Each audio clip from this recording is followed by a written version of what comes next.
سب سے پہلے تو میں آپ سے ایک اچھی خبر میں شیئر کر رہا ہوں۔ الحمدللہ تقریباً 70 مہینوں بعد پاکستان کی جو اس نومبر میں جو انفلیشن ہے وہ اپنی کم ترین سطح پہ ہے۔ 2018 میں میاں محمد نواز شریف کے دور میں وہ 3.5% تھی۔ الحمدللہ اس مہینے میں یہ 4.9% پہنچی ہے۔ یہ اللہ تعالیٰ کا بڑا احسان ہے۔ It is beyond imagination. تو اللہ تعالیٰ کا جتنا بھی شکر ادا کیا جائے کم ہے، کیونکہ انفلیشن واحد وہ ٹول ہے جو کہ غریب آدمی کی غربت میں مزید اضافہ کرتا ہے یا آسودگی لے کے آتا ہے۔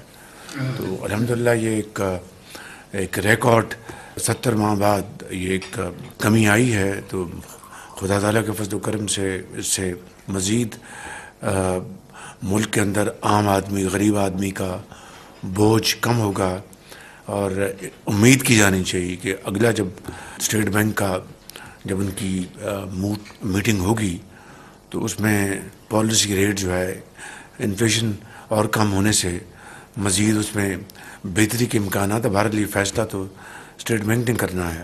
تو یہ میں چاہتا تھا کہ پچھلے دنوں جو دھرنوں نے جو ملک میں ایک ہیجانی کیفیت پیدا کر دی تھی، اور ملک کے اندر اور خاص طور پر اسلام آباد میں ایک ہر طرف افراتفری کا سامان تھا، توڑ پھوڑ کر رہے تھے، اور پولیس والا شہید ہوا، رینجرز کے وہ شہید ہوئے، درجنوں زخمی ہوئے، اور ملک کی جو انہوں نے بےعزتی انہوں نے کروائی اپنے ان انتہائی غلط اور غیر قانونی ہتھ کنڈوں سے، ایک دن کے اندر اسٹاک ایکسچینج 3,500 پوائنٹس نیچے آگے گرا۔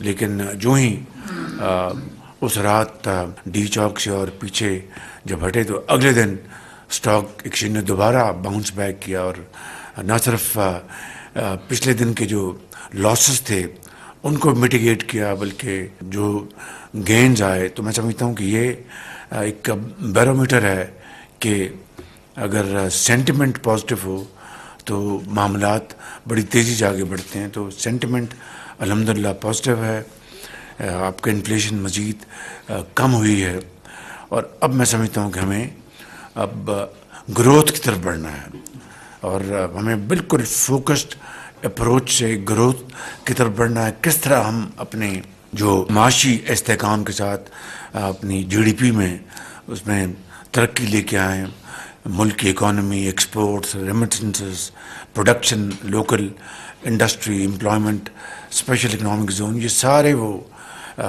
بڑے امپورٹنٹ یہ اہداف ہیں جس کے اوپر ہمیں بڑی ارگریزی سے اور اب محنت سے کام کرنا چاہیے۔ میں سمجھتا ہوں کہ یہ ایک ٹیم ورک ہے۔ الحمدللہ اگر یہ مزید کمی آئی ہے تو اللہ تعالیٰ کا خاص اس کی کمال مہربانی اور ٹیم ورک کا نتیجہ ہے، جو میں ہمیشہ کہتا ہوں۔ تو اس کی ثمرات انشاءاللہ آئندہ آنے والے دنوں اور مہینوں میں بڑے مثبت ہوں گے۔ دوسری طرف یقیناً جو پچھلے سال کے مقابلے میں تو ہماری کلیکشن زیادہ ہے، اس میں اب کوئی شک کی گنجائش نہیں رہنی چاہیے کہ شارٹ ٹرم میں انفورسمنٹ ہی وہ واحد ٹول ہے جس سے کہ ہم اپنی ریونیو کلیکشن کر سکتے ہیں امپروو۔ میں آپ کو مثال دے رہا ہوں کہ ابھی چینی کی ہم نے اس جو سال ختم ہوا ہے تقریباً 7,90,000 ہم نے الاؤ کی ہے، اور وہ بھی بڑے احتیاط کے ساتھ، بڑے غور کے ساتھ کہ اس کی قیمت نہ بڑھ جائے۔ مجھے اس کا بہت زیادہ اس کی فکر تھی۔ وہ الحمدللہ نہ صرف قیمت نہیں بڑھی لوکل مارکیٹ میں، بلکہ کمپیریٹیولی نیچے گئی ہے، اور ایکسپورٹ بھی الحمدللہ ہماری ہوئی ہیں۔ اور میں سمجھتا ہوں کہ یہ جو ہدف ہے 6-7 لاکھ ٹن کا، جو سال جو ختم ہو رہا ہے چینی کا کرشنگ، میں اس حوالے سے بات کر رہا ہوں، نومبر ٹو نومبر تو اس سے میرا خیال تقریباً اندازہ ہے، بتائیں کہ بہتر فائنانس منسٹر $500 بلین تو کہیں نہیں گیا، آپ کو $500 ملین آپ کو آ جائے گا۔ ہماری جو ارننگز ہے فارن ایکسچینج کی، اور دوسری طرف قیمت بھی وہ نہیں بڑھنے پائی۔ جو وہ بات بتانا چاہتا تھا کہ مارکیٹ میں چینی کی قیمتیں خالی اس وجہ سے کم نہیں رہیں، سمگلنگ جو ہے افغانستان کی وہ زیرو ہو گئی، زیرو سمگلنگ۔ تو یہ ہے وہ فیکٹر کہ وہ زیرو سمگلنگ ہے۔ آپ وہ جو اگر لیٹ سے سمگل ہو جاتا 4 لاکھ ٹن 5 لاکھ ٹن جو کہ ماضی میں کئی سالوں دہائیوں میں ہوتا رہا، تو وہ آپ کے پاس اویلیبل نہ ہوتا جو کہ آپ ایکسپورٹ کر پاتے۔ وہ سمگلنگ زیرو ہو گئی اور یہ آپ کے پاس سرپلس آپ کو مل گیا جو آپ نے ایکسپورٹ کر دی اور کر رہے ہیں۔ This is how nations are built. میں نے یہ مثال اس لیے دی ہے کہ یہی حال اسی طریقے سے ایف بی آر کو اپنا کرنا ہوگا، لیکن یہ بات ذہن میں رہنی چاہیے کہ سمگلنگ روٹین کی سپرویژن سے سمگلنگ ختم نہیں ہوئی۔ یہ میں آپ کو بتا رہا ہوں، ورنہ رینجرز بھی ہیں وہاں پر، آئی بی بھی ہے وہاں پر، ساری فورسز ہیں۔ یہ سمگلنگ ختم ہوئی ہے آرمی کی مکمل گرفت سے، اس کی وجہ سے یہ سمگلنگ زیرو ہو گئی اور یہ پاکستان کو فائدہ پہنچا۔ تو میں آپ کی خدمت میں یہ عرض کرنا چاہتا ہوں کہ یہ افغانستان جو سمگلنگ والا فارمولہ ہے وہ آپ کے اوپر اپلائی نہیں ہونا چاہیے۔ آپ کو اللہ نے موقع دیا ہے، آپ کی کمٹمنٹ ہے، آپ کی قابلیت ہے، بہترین لوگ میدان میں اتاریں اور یہ انفورسمنٹ کریں۔ یہ کھربوں روپے آپ کے مل گئے، I think everything will turn around. Khawaja Asif sahab کو دل کی گہرائیوں سے مبارکباد پیش کرتا ہوں، اور ان کی ایویشن کی ٹیم کو کہ جو یورپین یونین سے جو ان کو سرٹیفکیٹ ملا ہے، وہ اپنا پرمیشن دوبارہ ملی ہے۔ دیکھیے کتنا قوم کو کتنا نقصان پہنچا ہے، یعنی وہ گھاؤ لگا ہے جس کا آپ سوچ بھی نہیں سکتے کہ ایک اسمبلی میں ایک منچلے وزیر نے کھڑے ہو کے یہ کہا کہ یہ جعلی یہ پائلٹس ہیں، ان کی ڈگریاں جعلی ہیں، اور اس کے بعد ریسٹ از ہسٹری۔ آپ کو اربوں ڈالر کا نقصان پہنچا آپ کو اسی ایک پوائنٹ کے اوپر۔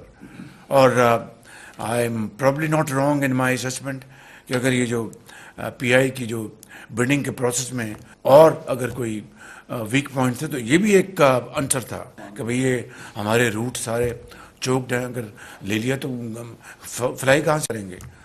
تو میں سمجھتا ہوں کہ کتنا نقصان پہنچا اور کتنی تردد کے بعد محنت کے بعد یہ اللہ تعالیٰ نے موقع دیا، اس کی بھی میں خواجہ آصف صاحب کو اور farmer minister aviation Khawaja Saad Rafi کو میں مبارکباد پیش کرتا ہوں۔ ڈاؤن سر کو بھی مبارکباد پیش کرتے ہیں، اور میں دل کی اتھاہ گہرائیوں سے کیبنٹ کو اور پاکستان کے عوام کو اور اتحادی جماعتیں کے ان کو لیڈرز کو، تمام فردن ممبرز کو میں مبارکباد پیش کرنا چاہتا ہوں۔ پاکستان کے 24 کروڑ عوام کو مبارکباد پیش کرتا ہوں کہ یہ بہت بڑی اچیومنٹ ہے۔ تو خواجہ صاحب آپ کا بہت شکریہ، تو thank you very much, well done, and a big hand to Khawaja sahab. وزیر اعظم شہباز شریف کابینہ اجلاس سے گفتگو کر رہے تھے۔ انہوں نے کہا کہ مہنگائی کی شرح 70 ماہ کی کم ترین سطح پر آ گئی، مہنگائی کی شرح 4.9% پر آ چکی ہے۔ نواز شریف کے دور میں مہنگائی 3.5% تھی۔ مظاہرین اسلام آباد میں توڑ پھوڑ کر رہے تھے۔ احتجاج کے دوران پولیس رینجرز اہلکار شہید ہوئے۔ انہوں نے یہ بھی کہا کہ احتجاج کے باعث ایک دن میں سٹاک مارکیٹ 3000 پوائنٹس گری۔